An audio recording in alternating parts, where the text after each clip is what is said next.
Welcome to the Consulting Kingdom, the ultimate podcast for business consultants who are ready to master their craft and make a meaningful impact as a kingdom business.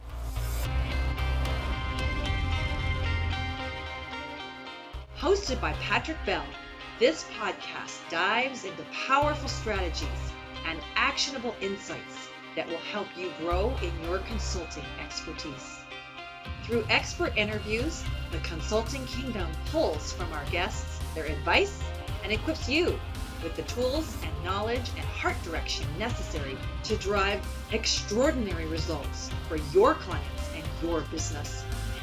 Be sure to subscribe to the podcast and follow us on social media for exclusive content and updates.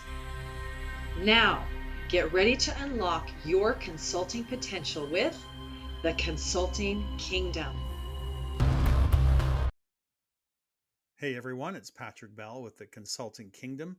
I'm here today with Bianca Jansen of Studio98 Consulting out of Stellenbosch, South Africa. I'm so excited for this. Bianca, you're so welcome today. Thank you. Yeah, it's really exciting for me as well. Good. I'm so glad you're here. Okay, so talk to me about consulting in South Africa. What is that environment like? Let's talk about maybe we can go about life in South Africa. I mean, maybe it's normal for you because you're obviously South African. You've grown up there. For our audience, Yeah. maybe a lot of it could be exotic, and we hear about how dangerous it is and different things. Talk to us about South Africa and working there, living there.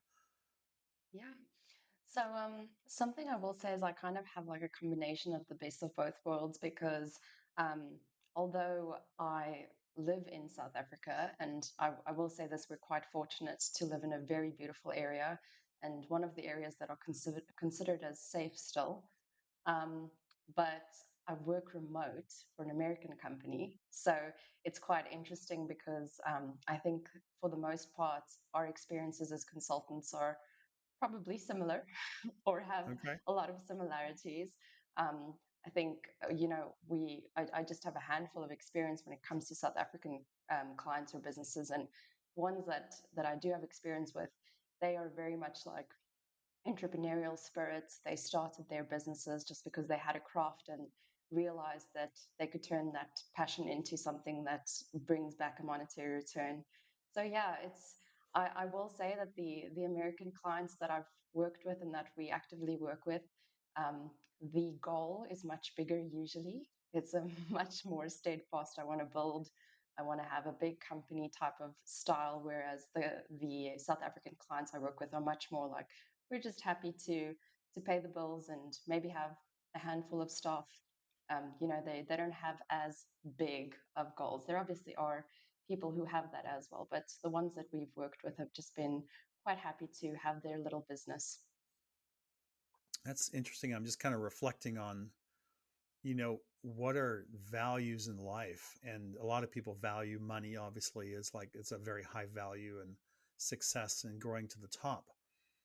And, over the course of life, one of the greatest moments is where you can sit down with friends across a picnic table or across at a restaurant or in your home and share a meal with some true friends.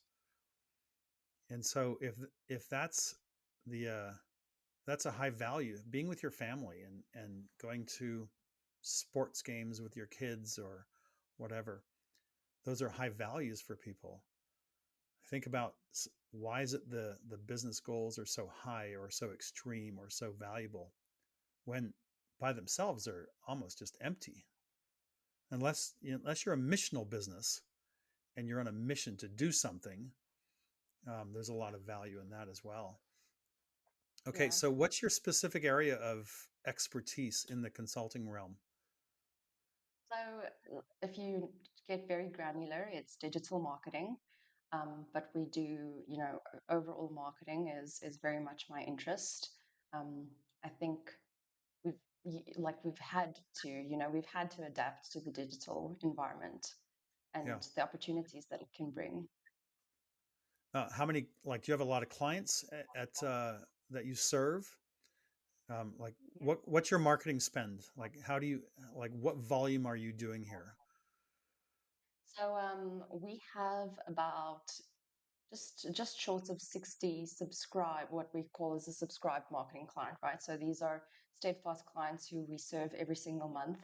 Um, and honestly, the capacity of that ranges from, again, just someone who has a craft. We have a customer who it's just the cutest thing. She's like she's this cute little old lady, and she puts on like a little princess dress or a princess dress and goes to birthday parties and dresses like the girls in their little princess dresses and brings tiaras. And so it ranges from that to some of really large enterprise businesses.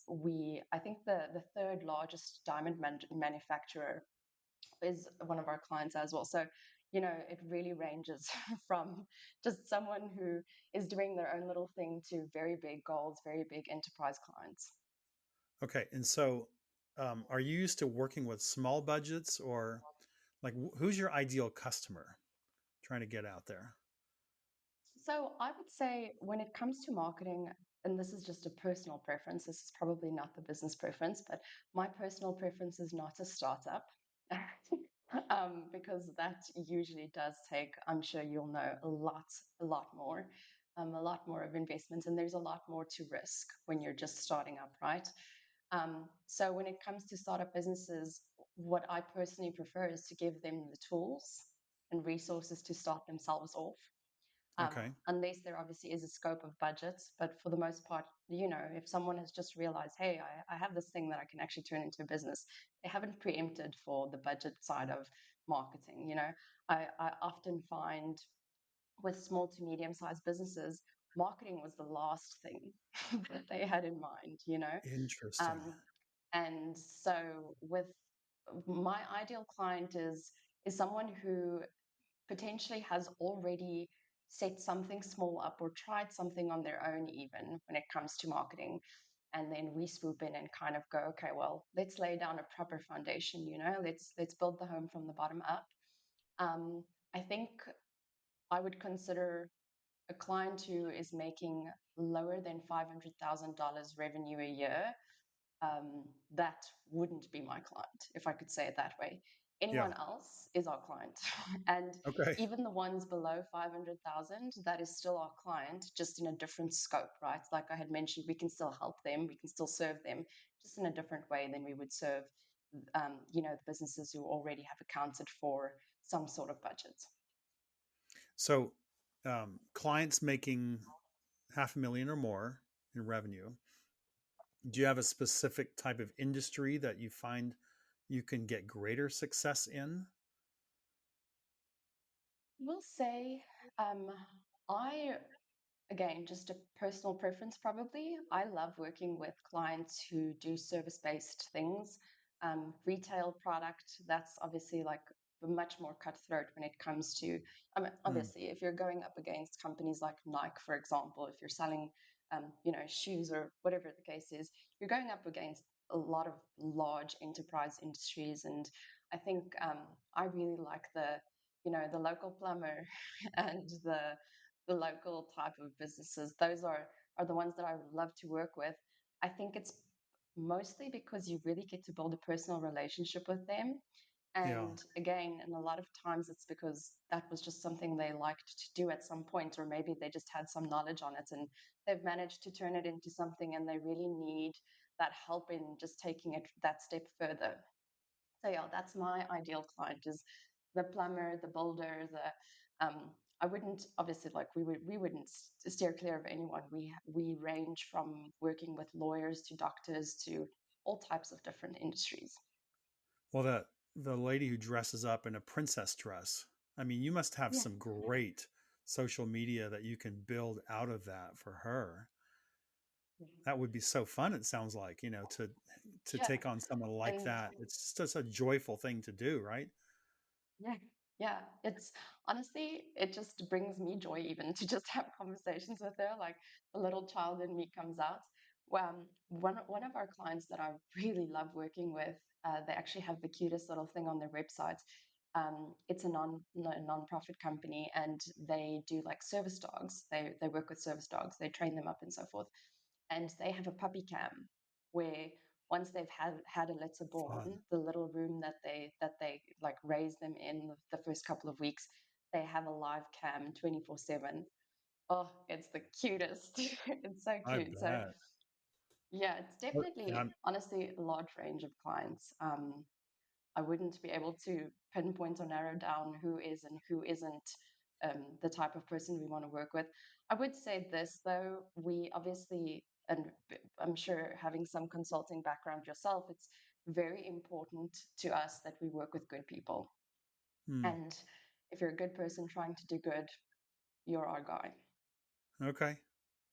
So how did you get into this then? Like you grew up in, you were telling me before, you grew up in Johannesburg. You've moved out to Stellenbosch, which my wife and I were very privileged to visit about 2.5 years ago. What a gorgeous part of the world! And so we're a little bit jealous that it's like, oh, I'd love to come visit you there. And I just remember walking around town, and I think we watched the high school students playing a rugby game and walked through So the cool. university there. It's so beautiful. And stayed in Airbnb there and visited some friends, and what a special place that is. So what got you into the consulting field then? What was that journey like? Yeah, so this is actually very interesting because it's quite a unique start actually. So I majored in early childhood education and psychology. So I have a degree in that, and that's why I said it's quite a unique start to consulting. That kind of fostered a little bit of an obsession and curiosity about how childhood shapes behavior, um, which thinking back on it now, it's probably the reason why I am doing what I do now. I just have this obsession with understanding how the foundation of something influences a later trend of decision making. And obviously, as I had said, it's just, it almost doesn't make sense if you just say, oh, well, this is what I actually have a degree in, and Right. that's just transversed into this other thing. But how I actually got into consulting is I was teaching at the third best Anglican based girls' school in South Africa.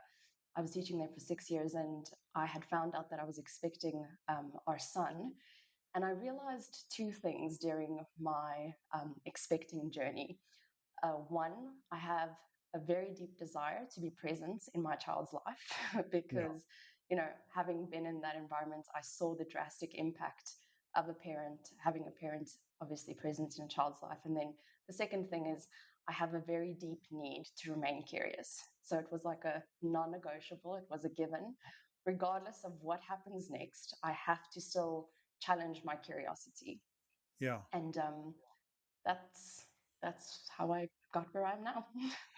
Okay. So how do you like you went from early childhood education? It seems a theme for a lot of us. My first college graduation was from a police college. My next one was a degree in English. I did a degree in intercultural studies, a master's in intercultural studies, and then later was an MBA. But it wasn't until I was, I don't know, 40 or something that I really got, 35, 40, got into marketing and business growth, and so many journeys in the middle of that. And so you've gone from early childhood education to really becoming a master of digital marketing, which, okay, so how do you continue to learn and grow in this field? Because it's such a fast moving field, such, the growth there is like hypersonic speed. How do you keep up and actually stay ahead? No, I will say this, that you really, that is such a difficult question to just like off the bat. Well, these are the like five best things to do to Yeah. keep up the pace. Um, if I can answer it from a personal perspective, and I guess this would also be like a good indication. If someone had to sit next to me now who knows me really well and had to answer this question, they would probably tell you that like it's just very much in my nature. I struggle to almost explain it, but it's just that I almost say I usually call it like an annoying curiosity to understand how things work. Yeah, And uh, if someone is talking about their business, even if they just mention something like, "Oh yeah, this is like I have this opportunity to do this," and or I started this business a while back, I'm very like it kills me not to be able to ask them questions. To just kind of sit there and I'm always empty to asking questions and going, "Well, what does that do? How does that work? Oh, you've sure. done that." I've actually had I've found myself in the past having to apologize and just like, I'm so sorry that I'm overwhelming you with all my questions, even in like just our personal relationships and things. I think people will always say that I'm the one who asks the most questions. But because of that question asking and that curiosity, I never sit still. My husband can account for that. Yeah, I'm very much always on the go. And that's translated into my career or my journey as a consultant as well, is just never being able to accept things for what they are or what they seem to be. I would say, I'm always like, what's the next thing? How's that changing? How does that work? Um, yeah. and that's really how I think I can stay on top of things, is just always being curious about, almost being curious about the future, um, more than the relevance of the past, if I could put it that way. Interesting. So, do you have like a favorite resource, a person like I've studied Seth Godin, Neil Patel, all these guys marketing through the years, Rich Sheffrin, Ryan Dice, all those guys. Do you have like a favorite resource, a favorite person or someone that you follow and you learn from? Yeah, so there's actually a podcast that I really, again, the word obsession comes to mind. I really love listening to this podcast. I find myself listening to some of the episodes several times. And it's a podcast called Tropical MBA. So that's, and honestly, I am not a reader. I would love to be, but I'm also a mom. So I had to decide, am I going to be a mom or am I going to be a reader?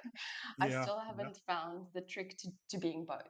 So maybe someone's wife can, just pop a comment below and give me some advice on how I can make that work. But I love listening to audiobooks, and I absolutely love just listening to obviously podcasts as well. I find myself purchasing books, like the James Clear, the all the ones that they tell you to read, the Diary of a CEO, all of those types of books. But I have the on hand copy, and then I'll just rather listen to the audiobook of that. Um, there are two books I think I've completely actually myself committed to and read, and both of them are from Jay Shetty. So that's more like a spiritual, in your own personal life type of reading. So, you mentioned spiritual. Tell us how your faith impacts your journey and your consulting journey. Yeah, that's a great question. I mean, straight off the bat, I I think of two scriptures. Honestly, like these are two scriptures that, if I had to say, these are the things that I base my consulting off of. Um, it's Matthew 6:27, where Jesus asks, "Which of you, by being anxious, can add a single hour to the span of life?" That's good. And I that scripture to me is so important, because you've mentioned the word yourself. It's just such a fast-paced industry, and it's very, very easy to get anxious in Yeah. an industry like this. Very easy to get anxious when you're starting a business. It's very easy to get anxious when you're trying to grow a business. And I think that's really helped ground me and just reassured me, nothing is really that deep. Worrying won't change the trajectory of the outcome. Um, and I think that's also just reminded me to turn my focus to solutions rather than the problem. And then the other verse is a very common one. Actually, I've realized that I used to think this is like the most special verse and just I know about it. And then every time I speak about it and I say, well, this is one of my favorite verses, the other person will usually say, oh, it's mine too. But Jeremiah 29:11, I know the plans I have for you. That's what the Lord declared: plans to prosper you, not to harm you, to give you hope in the future. again, just very instrumental verse in my personal life and obviously professional life. I think that just always reassures me that everything will work out for the good, and to the glory of God, of course. So those are two verses that I think very much just zone me in, keep me calm in worrying situations, troubling situations. And as a consultant, I'm sure you'll be able to account for it. People usually are not looking for us unless something is wrong. Yeah, So, true. yeah. Yeah, my wife always says, we're obviously in a startup and getting things going and all that. She always says, this is not an emergency room, right? We're not a hospital. It's not an emergency room. Take your time, slow down.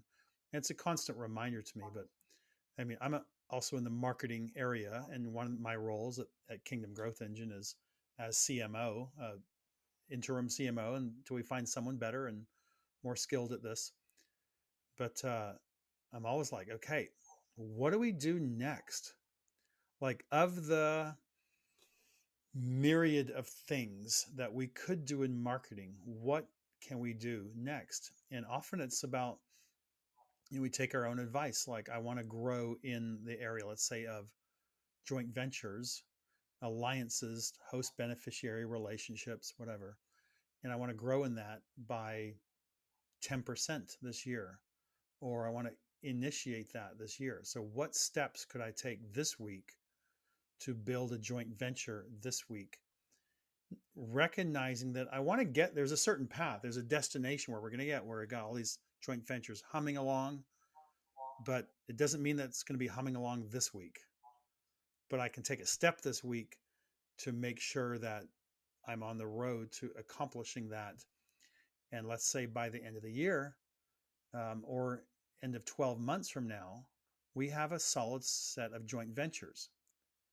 But we can do the same with our website. There's always something to fix, right?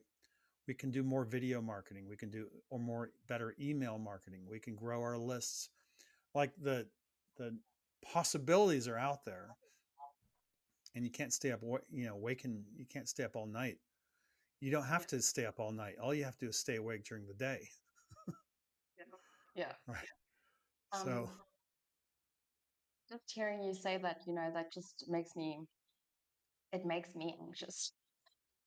Honestly, that hearing that, oh, we also could do this, and we also could do this, and we also could do this. And that's unfortunately the reality of what a lot of businesses face. They get caught in that web of, oh, our competitor is doing this, and they're doing this, and they're doing this, and they're doing this. And I have a great metaphor for this. So just the other day, myself and my team were on a call all together, and um, quite a big call. There's about 15 of us all sitting, and we're just really spinning around and talking about different situations we've run into with clients. And I said, if all of us on this call, if I had to say we're going to run a race in 2 months, okay, now you could immediately see everyone's faces. Some of them were like, "Oh my goodness, we don't. I'm not a runner. I don't, and I don't even work out." But there were also some people on the call who were like, "Okay, yeah, I can do that. I'm quite dedicated runner." And I said, and regardless of who you are or what you do, you're going to run this race. It doesn't matter whether you're prepared or not. But I've given you a timeline now, and I've told you it's going to happen, yeah, whether or not you're prepared. And what are you going to do after that call? Are you going to go and start preparing? Are you going to go and start looking at, well, maybe I should start running a little bit just to prepare myself because I don't want to look like an absolute fool when the right. race actually does come around. Or you could be one of those people who go, well, I'm going to fix my diet. I'm going to start running, training every day. I'm going to get a bed that gives me optimal sleep. I'm going to get the best running shoes. I'm going to, you have that person. And anyway, the question comes down to, so who is most likely to win that race? Is it the guy who thought, oh, she's just joking, we're not really running a race, right? Or is it the person who went and just checked off all the possible boxes they could to prepare for it? And I always compare marketing to that. You often, when you get onto a discovery with someone, there's all these pre assumptions of, oh, well, we don't need marketing. We don't need website. We don't need blogs. We don't. Our our audience isn't on social media. What? We don't need to post anything on there. The truth is, the more boxes you tick off, the more likely you are to be in front of your prospects to get the opportunities. So it doesn't matter whether or not your audience is even there. There's a whole algorithm that plays online and it works in favor of search engines. And so that's always what I say, is do as much as you can, but it's also okay if there are aspects of it that you're not doing yet.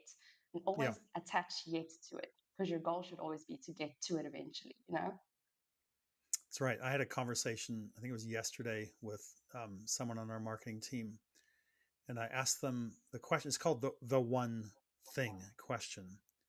So the question is, what one thing could we do such that by doing it, all other options become superfluous?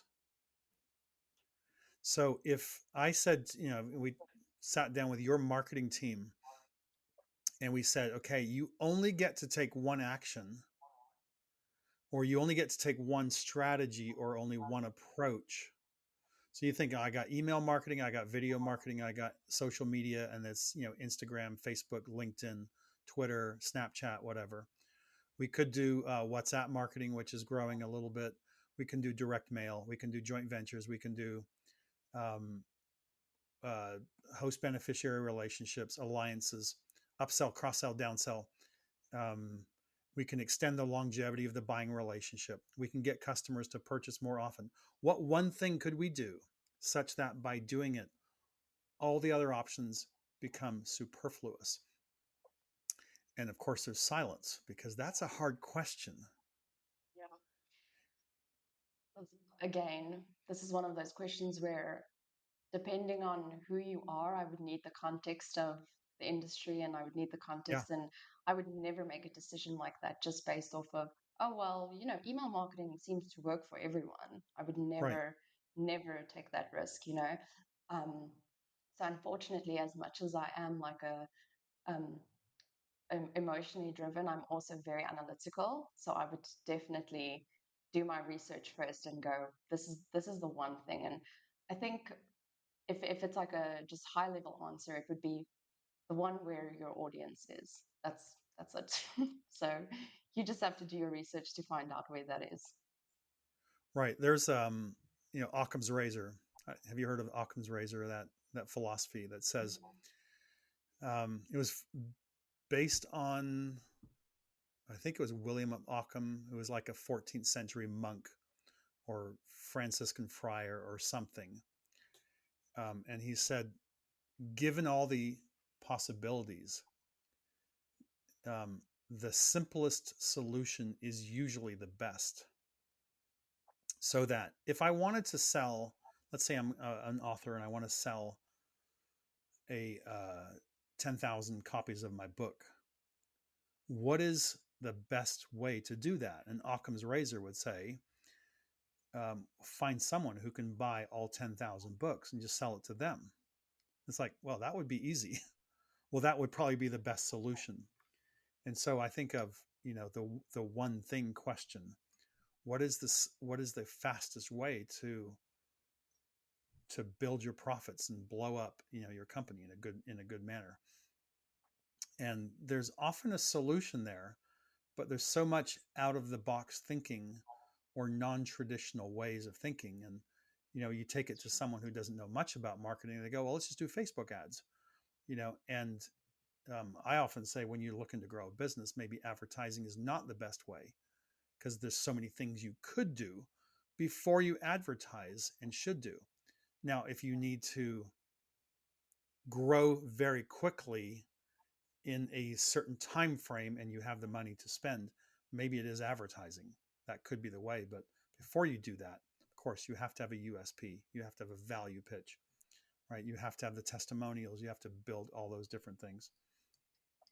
So, okay. So what are you currently learning? Like, what's your thing that you're saying, this is where I want to grow in the next 6 months personally, in terms of what you're learning about digital?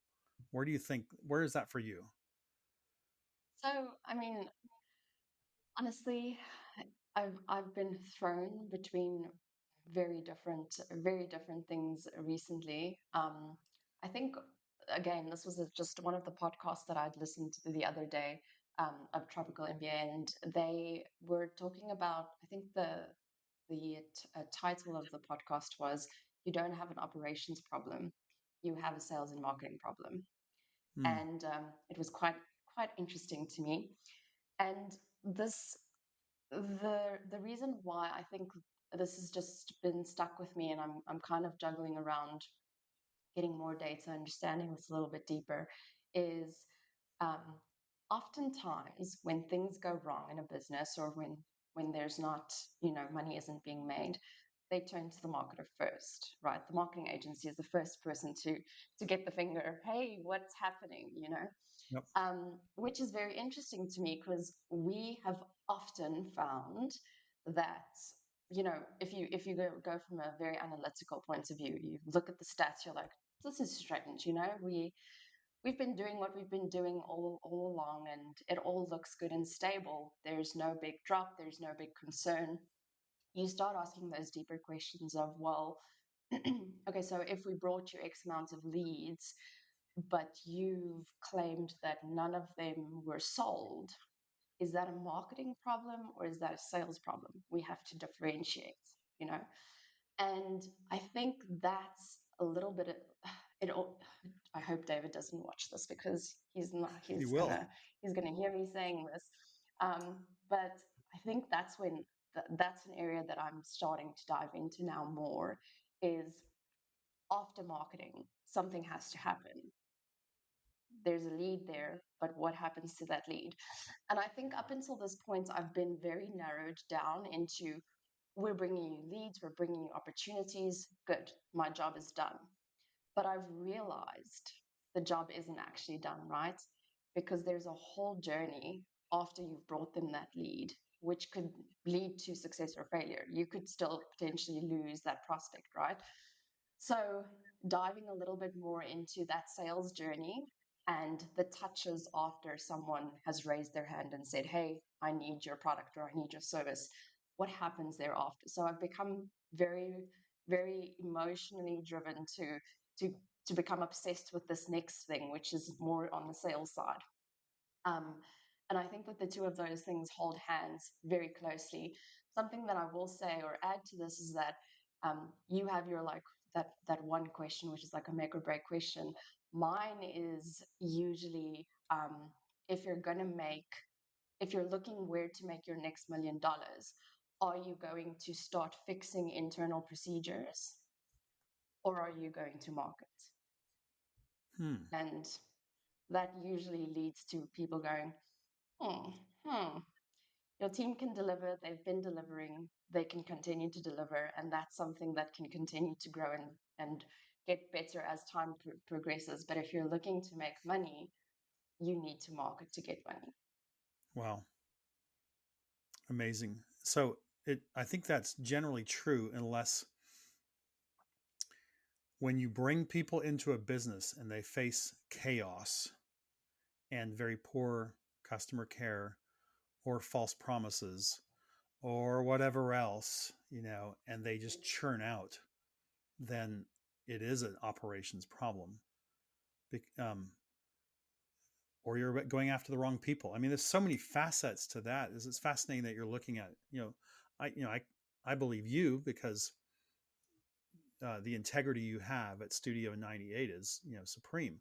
So as you look at doing great job in marketing and they're not converting, where do we look next? Well, let's look at the sales process. Where do we look next after that? Let's look at operations. How is your customer care department? How are you treating people when they come in the door? You can bring them into the room, but if there's a smell in the room, they're going to leave, right? Yeah, So that's definitely. a great point. Yeah. So I agree with you. I do. And obviously, like, I would not throw out the operation side of anything at all because that's very important. And I think a lot of times people are just very imbalanced. We find that there's like a spectrum, and people are either very zoned in and focused on their marketing and just always trying, like you said, to do something, some tactic they've heard some guru talking about.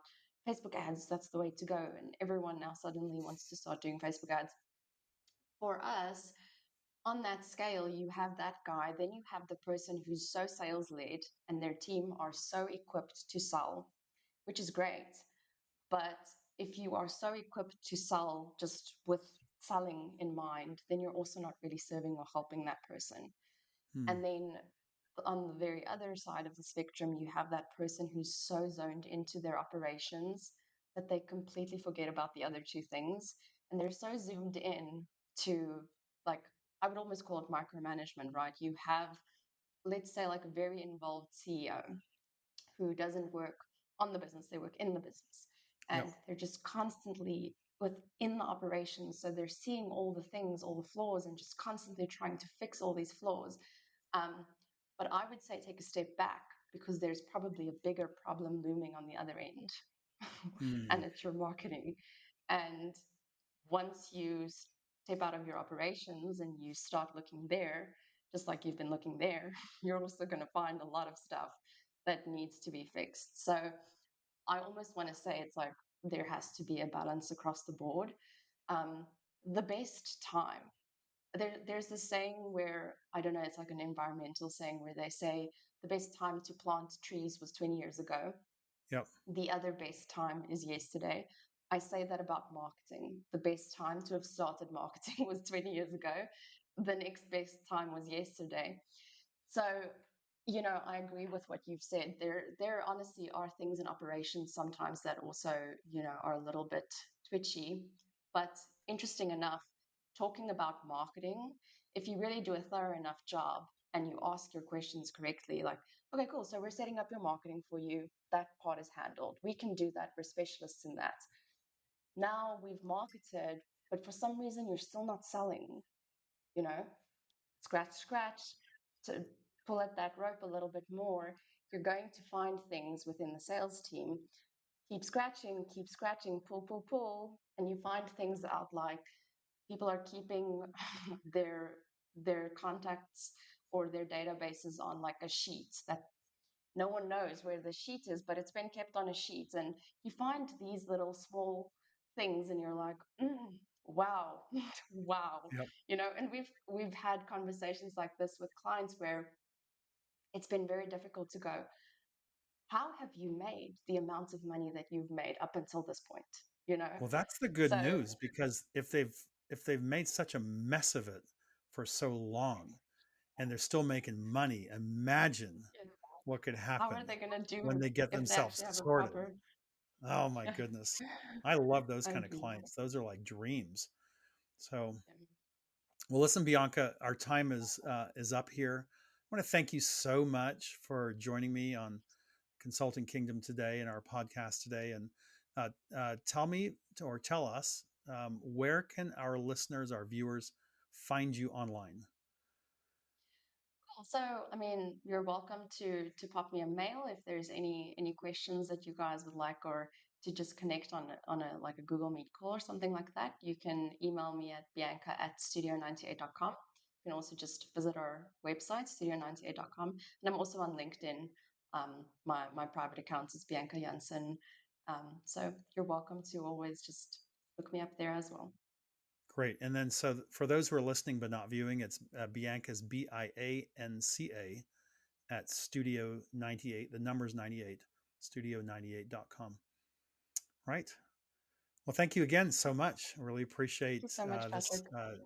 opportunity to spend some time with you. And I really hope that Holly and I can get down to Stellenbosch again and get to spend Yeah, some time with you and your husband and your little 3-year-old. yeah, we would love that. We really would. All right. Blessings. Cheers. Thanks, Patrick. Bye bye. Thank you for tuning in to this episode of the Consulting Kingdom. You've discovered valuable insights and strategies to enhance your consulting practice and to make a meaningful kingdom impact in your corner of the world. If you enjoyed today's episode, please subscribe, rate, and review the podcast on your favorite platform. Your feedback helps us to reach more consultants like you. To experience the Kingdom Growth Engine software firsthand and to stay connected, follow us on social media and visit our website at kingdomgrowthengine.com. Until next time, continue practicing your consulting skills, offer your assistance generously, bring value wherever you go, and serve with the heart of a king. Cheers!